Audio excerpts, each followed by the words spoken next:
Hi friends, welcome to Mounikrish creations. ಹೇಗಿದ್ದೀರಾ ಎಲ್ಲರೂ? ನಮಸ್ತೆ, welcome to my YouTube family. ಇವತ್ತು ಬಂದುಬಿಟ್ಟು ಫಸ್ಟ್ ಟೈಮ್ ಮಂತ್ರಾಲಯಕ್ಕೆ ಹೋಗೋರಿಗೆ ತುಂಬ ಯೂಸ್ ಆಗೋವಂಥ ವಿಡಿಯೋ. ಸೊ ನೋಡೋಣ ಬನ್ನಿ. ವಿಡಿಯೋ ನೋಡೋಕ್ಕೂ ಮುಂಚೆ ನನ್ನ ಚಾನಲ್ಗೆ ಪ್ಲೀಸ್ ಒಂದು ಸಬ್ಸ್ಕ್ರೈಬ್ ಆಗಿ. ಸಬ್ಸ್ಕ್ರೈಬ್ ಆದ್ರಿ ಅಲ್ವಾ? ಸೊ ವಿಡಿಯೋ ಮುಂದುವರ್ಸೋಣ. ಈ ವಿಡಿಯೋ ಬಗ್ಗೆ ನಿಮಗೆ ಏನಾದರೂ ಹೇಳ್ಬೇಕು ಅನಿಸಿದಲ್ಲಿ ಪ್ಲೀಸ್ ಕಮೆಂಟ್ ಮಾಡಿ. ಓಕೆ, ಇವತ್ತು ಬಂದುಬಿಟ್ಟು ನಾನು ತುಂಬ ದಿನದ ನಂತರನ ವೀಡಿಯೋನ ಮಾಡಬೇಕಂತ ಮಾಡ್ತಿದ್ದೀನಿ. ಬಟ್ ಇದು ಹಳೆಯ ವೀಡಿಯೋ, ಸೊ ಎಡಿಟ್ ಮಾಡೋಕ್ಕಾಗಿರಲಿಲ್ಲ ನನಗೆ. ಹಾಗಾಗಿ ಇವಾಗ ಸ್ವಲ್ಪ ಫ್ರೀ ಇದ್ದೆ, ಎಡಿಟ್ ಮಾಡಿಬಿಟ್ಟು ಅಪ್ಲೋಡ್ ಮಾಡೋಣ ಅಂಥೇಳಿ ಮಾಡ್ತಿದ್ದೀನಿ. ಮಂತ್ರಾಲಯಕ್ಕೆ ಹೋಗಿದ್ದು ಈ ವಿಡಿಯೋ ಮಾಡೋ ಉದ್ದೇಶ ಇರಲಿಲ್ಲ. ಹಂಗಾಗಿ ನಾನು ಕ್ಲಿಯರಾಗಿ ಫೋಟೋಸ್ ಆಗಲಿ ವಿಡಿಯೋ ಆಗಲಿ ಮಾಡಿಲ್ಲ. ಸೊ ಸ್ವಲ್ಪ ಇದೆ, ಯಾಕೋ ಮಾಡಬೇಕು ಅನ್ನಿಸ್ತು ಮಂತ್ರಾಲಯಕ್ಕೆ ಹೋಗಿ ಬಂದಮೇಲೆ. ಸೊ ವಿಡಿಯೋ ಮಾಡಿ ಒಂದು ಯೂಟ್ಯೂಬಿಗೆ ಅಪ್ಲೋಡ್ ಮಾಡೋಣ ಅಂತ ಹೇಳಿಬಿಟ್ಟು ಇರೋ ಫೋಟೋಸು ಮತ್ತು ವೀಡಿಯೋಸನ್ನೇ ನಾನು ನಿಮಗೆ ವಿಡಿಯೋ ಮಾಡಿಬಿಟ್ಟು ತೋರಿಸ್ತಾ ಇದ್ದೀನಿ. ಫ್ರೀ ಬಸ್ಸಲ್ಲಿ ಹೋಗ್ಬೇಕಂತೇಳಿ ತುಂಬ ದಿನದಿಂದ ಅಂದ್ಕೊತಾ ಇದ್ವಿ. ಸಿದ್ದರಾಮಯ್ಯ ಸರ್ಕಾರ ಬಂದಾಗಲಿದ್ದನು ಎಲ್ಲರೂ ಹೋಗೋದು ನೋಡಿಬಿಟ್ಟು ನಾವು ಯಾವಾಗ ಹೋಗಬಹುದು ಒಂದು ದಿವಸ ಅಂದ್ಕೊಂಡು ಡಿಸೈಡ್ ಮಾಡಿದ್ವಿ. ಮಾಡಿ ತುಂಬ ದಿವಸ ಆಯಿತು ಅದು, ಬಟ್ ಹೋಗೋಕ್ಕಾಗ್ತಿರ್ಲಿಲ್ಲ. ಎಲ್ಲರೇ ನಾವು ಬಂದ್ವಿ, ಇಲ್ಲಿಗೆ ಹೋಗಿದ್ವಿ, ಅಲ್ಲಿಗೆ ಹೋಗಿದ್ವಿ ಅಂತ ಎಲ್ಲರ ಬಾಯಲ್ಲಿ ಕೇಳ್ತಿದ್ವಿ. ಬಟ್ ನಮ್ಮೂರಿಂದ ಆ ಥರ ಯಾರೂ ಹೋಗಿರಲಿಲ್ಲ. ಸೊ ನಮ್ಮೂರವ್ರ ಜೋಡಿ ನಾನು ಕೂಡ ಫಸ್ಟ್ ಟೈಮ್ ಹೋಗ್ತಿರೋದು. ಸೊ ಎಕ್ಸ್ಪೀರಿಯೆನ್ಸ್ ಹೇಗಿದೆ ಅಂತೇಳಿ ನಿಮ್ಮ ಜೊತೆ ಶೇರ್ ಮಾಡ್ತೀನಿ. ಫಸ್ಟ್ ನಾವು ನಂದಿಕಂಬದಿಂದ, ಅಂದರೆ ನಮ್ಮೂರು ನಂದಿಕಂಬದಿಂದ ಹರಪನಹಳ್ಳಿಗೆ ರೀಚ್ ಆದ್ವಿ 8:30 ಹಂಗೆ. 8:30 ಇದ್ದ ಹರಪನಹಳ್ಳಿಯಿಂದ ಗೌರ್ಮೆಂಟ್ ಬಸ್ಗೆ ಡೈರೆಕ್ಟ್ ರಾಯಚೂರು ಬಸ್ ನೋಡಿದ್ವಿ. ಸೊ ಅದು ಸಿಗಲಿಲ್ಲ, ಪಾಸ್ ಆಗಿದೆ ಆವಾಗಲೇ ಅಂತ ಹೇಳಿದರು. ಅದು ಬಿಟ್ಟರೆ ನೆಕ್ಸ್ಟ್ 11:30 ಮತ್ತು 12:30 ಐತಿ ಅಂದರು.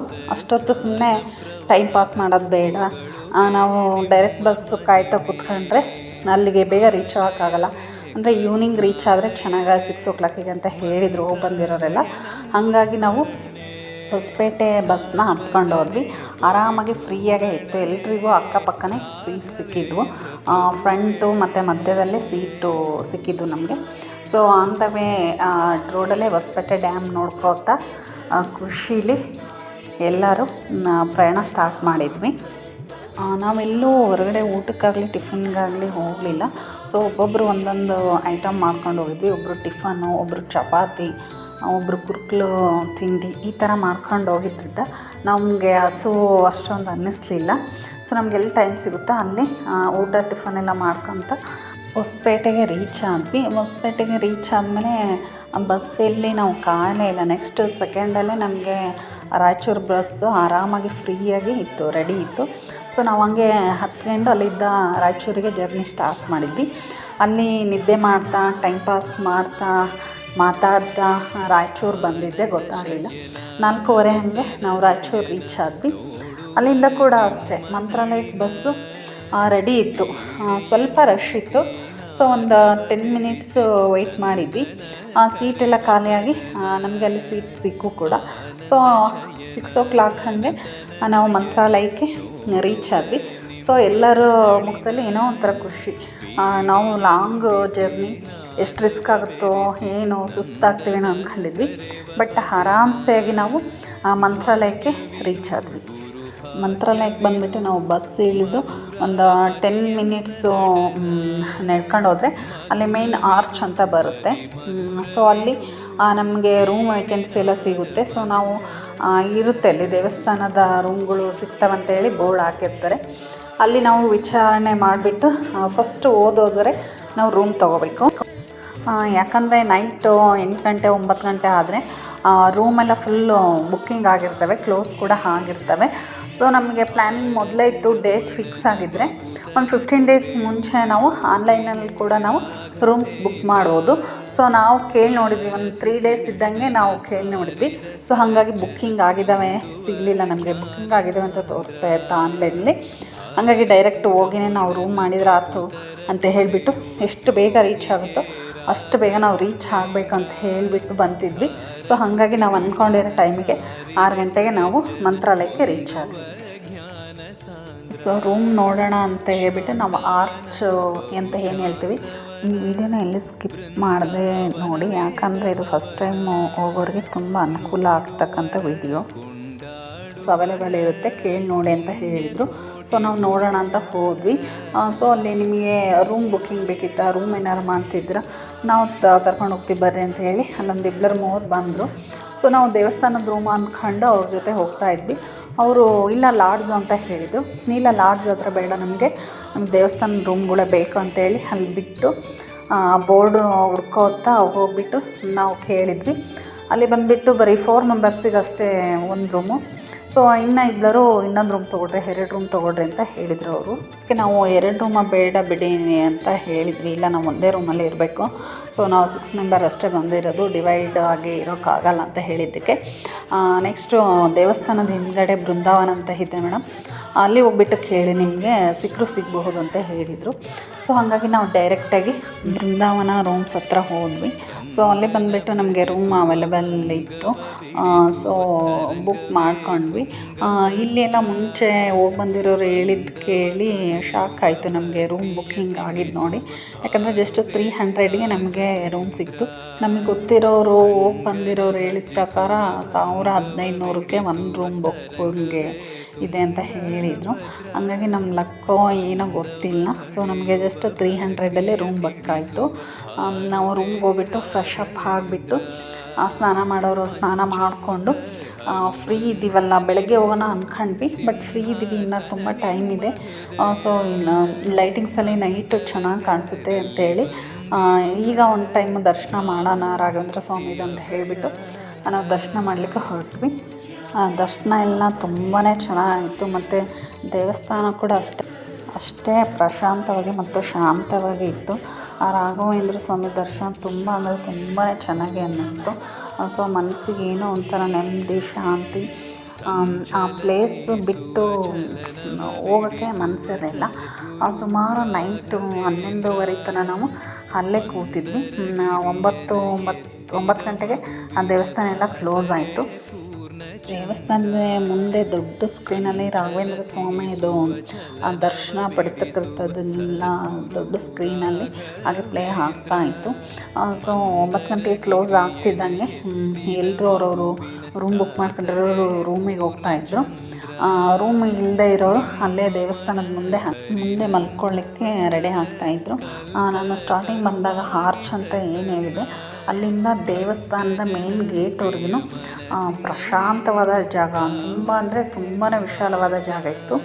ಸೊ ಅಲ್ಲಿ ಒಂದು 1000 ಭಕ್ತಾದಿಗಳು ಕೂಡ ಅಲ್ಲಿ ಆರಾಮಾಗಿ ನೈಟು ಸ್ಟೇ ಮಾಡ್ಬೋದಿತ್ತು. ಸೊ ಎಲ್ಲರೂ ಕೂಡ ಅಷ್ಟೇ ಎಣ್ಸೋಕ್ಕಾಗ್ತಿರಲಿಲ್ಲ, ಅಷ್ಟೊಂದು ಭಕ್ತಾದಿಗಳಲ್ಲಿ ಮಲಗಿದ್ರು. ಅಲ್ಲಿ ಅಕ್ಕಪಕ್ಕ ಎಲ್ಲ ಗೋಮಾತೆಗಳು ಕೂಡ ಇದ್ದರು. ಸೊ ಅವು ಇದ್ದರೂ ಕೂಡ ಬೇರೆ ಯಾರಿಗೂ ತೊಂದರೆ ಕೊಡದೆ ಅವು ಪಾಡಿಗೆ ಅವು ಇರ್ತಾಯಿದ್ವು. ನಮಗೆ ಹತ್ತತ್ರ 11:30 ಆದರೂ ರೂಮಿಗೆ ಹೋಗೋಕ್ಕೆ ಮನಸ್ಸೇ ಆಗ್ತಿರಲಿಲ್ಲ. ಯಾಕಂದರೆ ಅಲ್ಲಿ ನೋಡಲಿಕ್ಕೆ ಅಷ್ಟೊಂದು ಕಣ್ಣಿಗೆ ಒಂಥರ ಹಿಂಪು ಅನ್ನಿಸ್ತಾಯಿತ್ತು, ಮನಸ್ಸಿಗೆ ಏನೋ ಒಂಥರ ನೆಮ್ಮದಿ ಅನ್ನಿಸ್ತಾಯಿತ್ತು. ರೂಮಿಗೆ ಹೋಗೋಣ ಬರ್ರಿ ಸಾಕು, ಮಲ್ಗೋಣ, ಬೆಳಗ್ಗೆ ಬೇಗ ಇತ್ತು ದರ್ಶನಕ್ಕೆ ಬಂದ್ರಾಯ್ತು ಅಂತ ಹೇಳ್ತಾಯಿದ್ರು. ಬಟ್ ನಮಗೆ ಹೋಗ್ಲಿಕ್ಕೆ ಮನಸ್ಸೇ ಬರ್ತಿರಲಿಲ್ಲ. ನನ್ನ ಸಿಸ್ಟರ್ ಶ್ವೇತಾ ಅಂತ, ಅವಳು ಬೆಂಗಳೂರಿಂದ ಬಂದಿದ್ಲು. ಸೊ ಗೌರ್ಮೆಂಟ್ ಬಸ್ಸಲ್ಲಿ ಇಷ್ಟ ಆರಾಮಾಗಿ ನಾವು ಮಂತ್ರಾಲಯಕ್ಕೆ ಬರ್ತೀವಿ ಅಂತ ಅಂದ್ಕೊಂಡಿರಲಿಲ್ಲ. ಇಲ್ಲಿ ಬಂದ ಮೇಲಾದರೂ ಅಷ್ಟೇ ದೇವಸ್ಥಾನ ನೋಡಿ ತುಂಬ ಖುಷಿ ಅನ್ನಿಸ್ತಿದೆ, ಮನಸ್ಸಿಗೆ ಏನೋ ಒಂಥರ ನೆಮ್ಮದಿ ಅನ್ನಿಸ್ತಿದೆ. ನೋಡ್ಲಿಕ್ಕೆ ತುಂಬ ಚೆನ್ನಾಗಿದೆ ಪ್ಲೇಸು ಅಂತೇಳಿ ರಾಘವೇಂದ್ರ ತುಂಬ ಹ್ಯಾಪಿಲಿ ಫೀಲ್ ಮಾಡ್ತಾಯಿದ್ವಿ. 1 ಅವರ್ಗೆ ನಾವು ಕಣ್ಣು ತುಂಬ್ಕೊಂಡ್ವಿ. ಅದು ಎಷ್ಟು ನೋಡಿದರೂ ಸಾಕಾಗ್ತಿರಲಿಲ್ಲ, ಅಷ್ಟು ನಮಗೆ ಮನಸ್ಸಿಗೆ ಇಷ್ಟ ಅನ್ನಿಸ್ತಿತ್ತು. ಆಮೇಲೆ 11:30 ಮೇಲಾಯಿತು ಅಂತ ಹೇಳ್ಬಿಟ್ಟು ರೂಮಿಗೆ ಹೋಗಿ ಮಲ್ಕೊಂಡು ಮಾರ್ನಿಂಗ್ 4 o'clockಗೆ ಎದ್ಬಿಟ್ಟು ಒಬ್ಬೊಬ್ಬರೇ ಸ್ನಾನ ಮಾಡಿಬಿಟ್ಟು ರೆಡಿಯಾಗಿ ದೇವ್ರ ದರ್ಶನಕ್ಕೆ ಅಂತೇಳಿ ಹೊರಟ್ವಿ. ರೂಮು ಅಷ್ಟೇ ದೇವಸ್ಥಾನಕ್ಕೆ ತುಂಬ ಹತ್ರ ಆಯಿತು. ಒಂದು 5 ಮಿನಿಟಲ್ಲಿ ನಾವು ರೀಚ್ ಆಗ್ತಿದ್ವಿ ರೂಮಿಂದ ದೇವಸ್ಥಾನದಿಂದ ರೂಮಿಗೆ. ರೂಮು ಅಷ್ಟೇ ತುಂಬ ಕಂಫರ್ಟಬಲ್ ಆಗಿತ್ತು.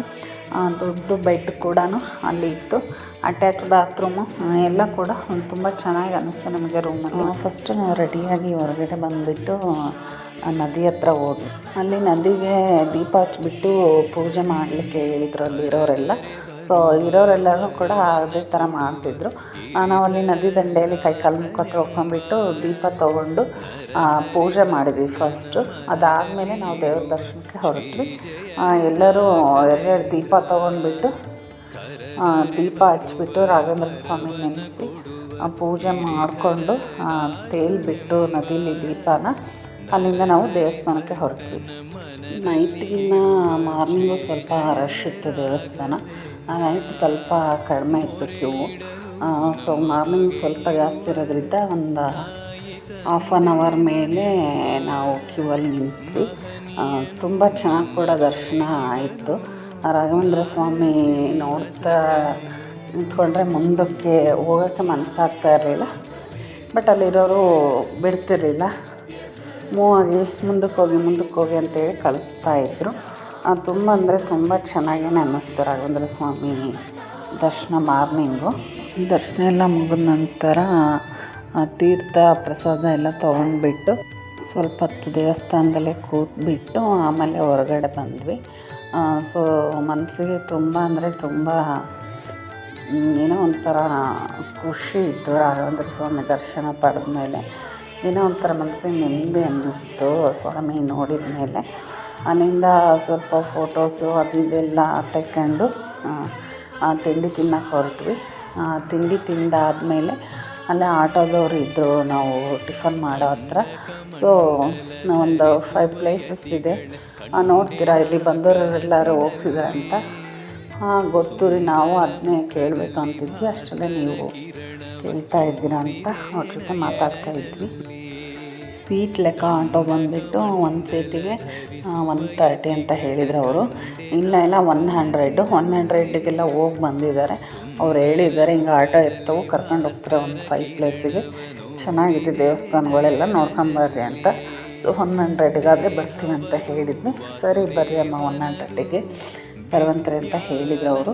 ಸೊ ಅಷ್ಟರೊಳಗೆ ನಾವು ರೂಮ್ಗೆ ಹೋಗ್ಬಿಟ್ಟು ಬರ್ತೀವಿ ಅಂತ ಹೇಳಿ ರೂಮಿಗೆ ಹೋಗ್ಬಿಟ್ಟು ಡ್ರೆಸ್ ಚೇಂಜ್ ಮಾಡಿಕೊಂಡು ನಾವು ಬೇರೆ ಬೇರೆ ಕಡೆಗೆ ಹೋಗ್ಲಿಕ್ಕೆ ರೆಡಿಯಾಗಿ ಹೊರಟು ಬಂದ್ವಿ. ಅದಕ್ಕೂ ಮುಂಚೆ ರಾಘವೇಂದ್ರ ಸ್ವಾಮಿ ಮ್ಯೂಸಿಯಂ ನೋಡಬೇಕಿತ್ತು. ಸೊ ಕರೆಂಟ್ ಇಲ್ಲ ಅಂತ ಹೇಳಿ ನಾವು ನೋಡಲಿಕ್ಕಾಗಲಿಲ್ಲ. 2 ಗಂಟೆಯಿಂದ ಮತ್ತೆ ಓಪನ್ ಇರುತ್ತೆ ಮೇಡಮ್, ಆವಾಗ ನೀವು ನೋಡ್ಬೋದು ಅಂದರು. ಸೊ ಹಾಗಾಗಿ ಅಷ್ಟರಲ್ಲಿ ನಾವು ಇನ್ನೂ ಉಳಿದಿರೋ ಪ್ಲೇಸ್ ನೋಡ್ಕೊಂಬರೋಣ ಅಂತೇಳಿ ಹೊರಟ್ವಿ. ಮಂತ್ರಾಲಯದ ಬಗ್ಗೆ ಇದಿಷ್ಟು ಇನ್ಫಾರ್ಮೇಷನು ಪಾರ್ಟ್ 1 ತೋರಿಸಿದ್ದೀನಿ. ಸೊ ಪಾರ್ಟ್ 2 ನಾವು ಯಾವ ಪ್ಲೇಸ್ ನೋಡ್ಕೊಂಡು ರಿಟರ್ನ್ ಆದ್ವಿ ಮತ್ತು ಮ್ಯೂಸಿಯಂ ಯಾವ ಥರ ನೋಡಿದ್ವಿ, ಅದಾದಮೇಲೆ ನಾವು ಎಷ್ಟೊತ್ತಿಗೆ ಮಂತ್ರಾಲಯ ಬಿಟ್ವಿ, ಯಾವ ಥರ ನಮ್ಮ ಊರುಗಳಿಗೆ ರೀಚ್ ಆದ್ವಿ ಅಂತೇಳಿ ನೆಕ್ಸ್ಟ್ ವೀಡಿಯೋದಲ್ಲಿ ನಾನು ನಿಮಗೆ ತಿಳಿಸ್ತೀನಿ. ಇಷ್ಟೊತ್ತು ಈ ವಿಡಿಯೋನ ನೋಡಿದ್ದಕ್ಕೆ ತುಂಬ ಥ್ಯಾಂಕ್ಸ್. ನಿಮಗೆ ಈ ವಿಡಿಯೋ ಬಗ್ಗೆ ಏನಾದರೂ ಹೇಳ್ಬೇಕು ಅನಿಸಿದ್ದಲ್ಲಿ ದಯಮಾಡಿ ಕಮೆಂಟ್ ಮೂಲಕ ನಮಗೆ ತಿಳಿಸಿ, ಮತ್ತು ನಾನು ನೆಕ್ಸ್ಟ್ ವೀಡಿಯೋ ಮಾಡಲಿಕ್ಕೆ ಹೆಲ್ಪ್ ಆಗುತ್ತೆ. ಸೊ ನನ್ನ ಚಾನಲ್ಗೆ ಯಾರೆಲ್ಲ ಸಬ್ಸ್ಕ್ರೈಬ್ ಆಗಿಲ್ವೋ ಅವರೊಂದು ಸಬ್ಸ್ಕ್ರೈಬ್ ಆಗಿ. Thank you.